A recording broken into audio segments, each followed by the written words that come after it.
ভারতীয় আবহাওয়া দপ্তরের পূর্বাভাস অনুযায়ী আরব সাগরে সৃষ্ট শক্তিশালী ঘূর্ণিঝড় শক্তি রোববার সন্ধ্যায় উত্তর পূর্ব ও পশ্চিম মধ্য আরব সাগরে পৌঁছে আবার পূর্ব দিকে বাঁক নিতে শুরু করেছে। ঝড়টি দুর্বল হলেও তার প্রভাবে তীব্র ঢেউ ও আকস্মিক বৃষ্টিপাত হতে পারে উপকূলীয় এলাকাগুলোতে।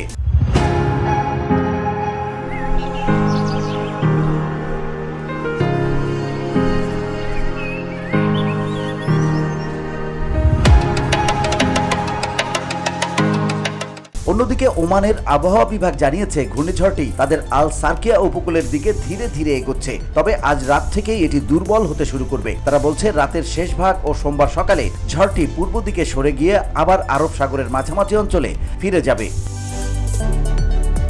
শক্তির প্রভাবে শনিবার পর্যন্ত বাতাসের গতিবেগ ঘন্টায় 100 কিলোমিটারের বেশি রেকর্ড করা হয়। এর ফলে মুম্বাই সহ ভারতের মহারাষ্ট্রের উপকূলীয় এলাকায় রেড অ্যালার্ট জারি করা হয়। শক্তি গতিপথ পরিবর্তনের কারণে সেখানকার মানুষের মধ্যে আপাতত স্বস্তি ফিরলেও কর্তৃপক্ষ সবাইকে সতর্ক থাকতে বলেছে।